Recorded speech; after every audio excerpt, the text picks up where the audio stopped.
പറയുന്നത് ഈ കോഴിക്കോട് ജില്ലയിൽ ആദ്യം തോൽക്കുന്നത് ആയിക്കോട്ടെ, അതിനെ കൊണ്ട് എനിക്ക് പ്രശ്നമൊന്നുമില്ല. അതിന് ജനങ്ങളിപ്പോ ഞാൻ തോൽക്കാനാണ് തീരുമാനമെടുക്കുന്നതെങ്കിൽ ഞാൻ ആ ജനവിധി അംഗീകരിക്കും. അല്ല, സാധ്യത അദ്ദേഹം പറഞ്ഞിട്ടുണ്ടല്ലേ, അത് നിങ്ങൾ സാധ്യതയായിട്ട് കണക്കിലെടുത്തോ. വോട്ടിപ്പം ഇപ്പൊ ടി.പി. രാമകൃഷ്ണൻ പറഞ്ഞിട്ടോ പ്രവീൺ പറഞ്ഞിട്ടോ പെട്ടിയിലുള്ള വോട്ടിന് മാറ്റാനൊന്നും കഴിയില്ലല്ലോ. അപ്പൊ അത് നമുക്കും തന്നെ കാണാലോ, നമുക്കും എല്ലാവർക്കും കാണാലോ. അതെ, അത് എല്ലാവർക്കും വോട്ട് ചെയ്യാൻ അവകാശം വേണം. അപ്പൊ കോടതിയുടെ മുമ്പിലെ കേസുണ്ട്, സംഘടനകൾ കേസ് കൊടുത്തിട്ടുണ്ട്. ഒരാളുടെ വോട്ടവകാശവും നിഷേധിക്കാൻ പാടില്ല. ബാലറ്റ് ഇഷ്യൂ ചെയ്തതിൽ വന്നിട്ടുള്ള തെരഞ്ഞെടുപ്പ് കമ്മീഷന്റെ ഉദ്യോഗസ്ഥർ ബാലറ്റ് ഇഷ്യൂ ചെയ്തതിൽ വന്നിട്ടുള്ള കുറവാണത്.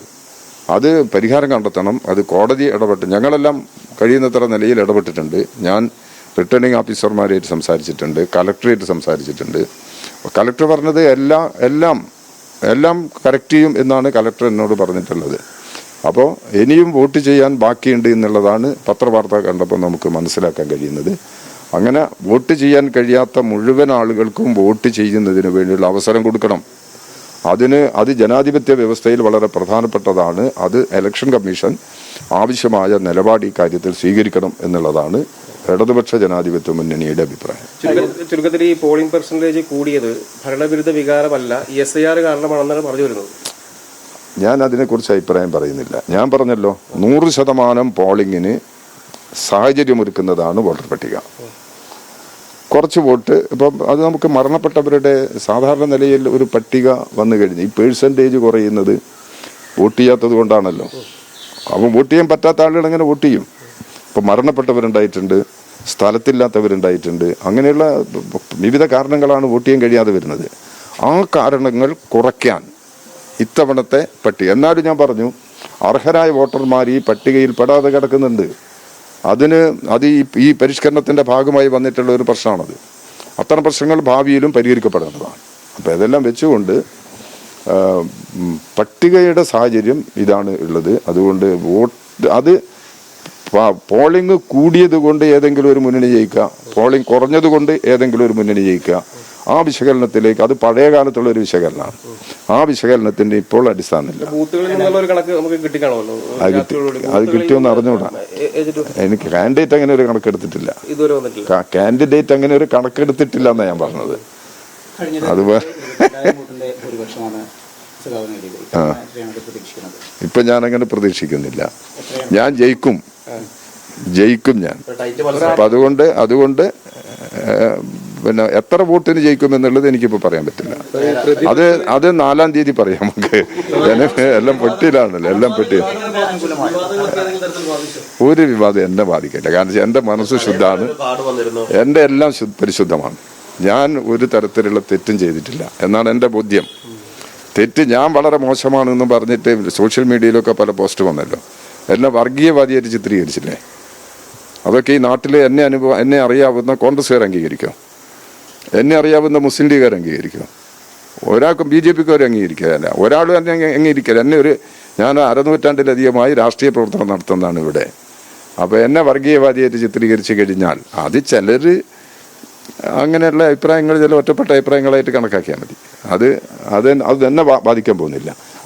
ഞാനതിനെ മൈൻഡ് ചെയ്യുന്നില്ല, ഞാനത് പരിഗണിക്കുന്നേ ഇല്ല. അതിനൊന്നും ഞാൻ മറുപടി പറയാൻ പോകുന്നില്ല. നിങ്ങൾ ചോദിച്ചുകൊണ്ട് മാത്രം പറയുന്നതാണ്. അതാണ് ഞാൻ എടുക്കുന്നത്.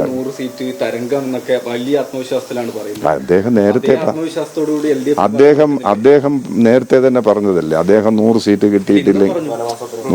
കിട്ടിയിട്ടില്ലെങ്കിൽ വനവാസത്തിന് പോകുന്നൊക്കെ അദ്ദേഹം പറഞ്ഞിട്ടുണ്ടല്ലേ. അതെല്ലാം നിങ്ങളുടെ മുമ്പിലില്ലേ. അതെല്ലാം നമുക്ക് തെരഞ്ഞെടുപ്പ് ഫലം വന്നതിന് ശേഷം നമുക്ക് വിശകലനം ചെയ്യാം, നമുക്ക് ചർച്ച ചെയ്യാം. എനിക്കറിയില്ല. അദ്ദേഹം ആളിന് മാറിയിട്ടുണ്ട്. അത് നിങ്ങൾ ശ്രദ്ധപ്പെട്ടില്ലേ? അദ്ദേഹം അങ്ങനെ പറഞ്ഞിട്ടില്ല എന്ന് പറഞ്ഞിട്ട് മീഡിയാസിന്റെ മുമ്പിൽ അയാൾ പറഞ്ഞില്ലേ, ഞാൻ അങ്ങനെ പറഞ്ഞിട്ടില്ല, ഞാൻ കേട്ടിട്ടുണ്ടേ. അതെനിക്കറിയില്ല. അതുകൊണ്ട് അദ്ദേഹം ഇങ്ങനെ മാറി പറഞ്ഞുകൊണ്ടിരിക്കുക. അതിന്റെ അടിസ്ഥാനത്തിൽ രാഷ്ട്രീയ നിലപാടെടുക്കാൻ പറ്റില്ല.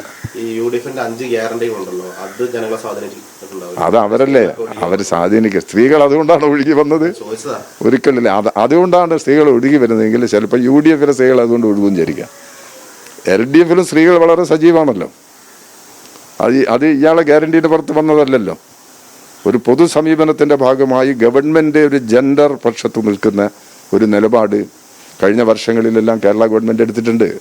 സ്ത്രീകൾക്ക് ധാരാളം സൗകര്യങ്ങൾ ഉണ്ടാക്കിയിട്ടുണ്ട്. വനിതാ വികസന കോർപ്പറേഷൻ, പിന്നോക്ക വികസന കോർപ്പറേഷൻ, ഈ സ്ഥാപനങ്ങൾ വഴി സ്വയം തൊഴിൽ സംരംഭങ്ങൾക്ക് വേണ്ടി ഒരുപാട് സഹായം ചെയ്തിട്ടുണ്ട്. ഈ അനുഭവമൊക്കെ ഉണ്ടല്ലേ സ്ത്രീകൾക്ക് അവിടെ മുമ്പിലില്ലേ? പിന്നെ സ്ത്രീകളെ ഏത് ഭാഗത്താണ് അവഗണിക്കുന്നത്? സ്ത്രീകളെ നല്ല നിലയിൽ ചേർത്ത് നിർത്തി ചുമതലകൾ നൽകി അവരെ മുന്നോട്ട് കൊണ്ടുപോകാൻ ശ്രമിച്ചിട്ടുണ്ട്. ആ ഒരു കുടുംബശ്രീ പ്രവർത്തനം, കേരളത്തിന്റെ കുടുംബശ്രീ പ്രവർത്തനം, ഞങ്ങൾ ലക്ഷ്യമിടുന്നത് പകുതി സ്ത്രീകൾക്ക് ജോലി കൊടുക്കുന്ന പദ്ധതികൾ ഉണ്ടാക്കണമെന്നാണ്. അത് തുടങ്ങിയിട്ടുണ്ട് കേരളത്തിൽ. അപ്പോൾ സ്ത്രീപക്ഷ നിലപാടെടുത്ത ഗവൺമെന്റിന്റെ സമീപനത്തോട് വലിയ തോതിലുള്ള ആഭിമുഖ്യം സ്ത്രീകളിൽ ഉണ്ടായിട്ടുണ്ട്. മറ്റ് ചില ഘടകങ്ങളുണ്ടാവും, ഇല്ലാന്നൊന്നും ഞാൻ പറയുന്നില്ല. സ്ത്രീകൾ ഒന്നിച്ചുകൊണ്ട് എല്ലാ സ്ത്രീകളെയും ഒരുപോലെ കാണുന്നുണ്ടോ എല്ലാവരും? നിങ്ങൾ ഈ മോബിലൈസേഷൻ നോക്കിക്കഴിഞ്ഞാൽ ഞങ്ങൾക്ക് മനസ്സിലാവില്ലേ എല്ലാ സ്ത്രീകളെയും ഒരുപോലെ പരിഗണിക്കുന്നുണ്ടോ? അതൊക്കെ ഞങ്ങൾക്കല്ലേ ഈ വീണ്ടും അധികാരത്തിലെത്തിയാലേ CPM-ന്റെ സംഘടനാ സംവിധാനത്തെ ബാധിക്കാൻ വളർച്ച, കാരണം സമരങ്ങളിലൂടെയാണല്ലോ. അതിലൊന്നും നിങ്ങൾ വറിയിടാവണ്ട. ഏത് സാഹചര്യത്തെയും നേരിടാനുള്ള സംഘടനാപരമായ ശേഷി CPM-നുണ്ട്. അതുകൊണ്ട് CPM-ന്റെ ഭാവിയെക്കുറിച്ച് ഒരു ഉത്കണ്ഠയും നിങ്ങൾക്ക് വേണ്ട. CPM-ന്റെ ഏത് സാഹചര്യത്തെയും നിലപാടുകൾ എടുക്കാൻ പറ്റുന്ന നേതൃത്വം CPM-നുണ്ട്. നയപരമായ വ്യക്തത CPM-നുണ്ട്. അതുകൊണ്ട് ഒരു പ്രശ്നവും CPM-നെ ബാധിക്കുന്നില്ല. ഏത് സാഹചര്യത്തെയും CPM നേരിട്ട് മുന്നോട്ട് പോകും. ഞാൻ പറഞ്ഞല്ലോ നേരത്തെ, നമുക്ക് 4-ാം തീയതി പറയാം. മറ്റന്നാൾ സെക്രട്ടറി LDF വിളിച്ചിട്ടില്ല. ഞാൻ നാളെ തിരുവനന്തപുരത്തേക്ക് പോകും. തിരുവനന്തപുരത്ത് പോയതിനു ശേഷം ആണ് കൂടിയാലോചിച്ച്. LDF ഇപ്പൊ UDF-നെ പോലെ അല്ലല്ലോ.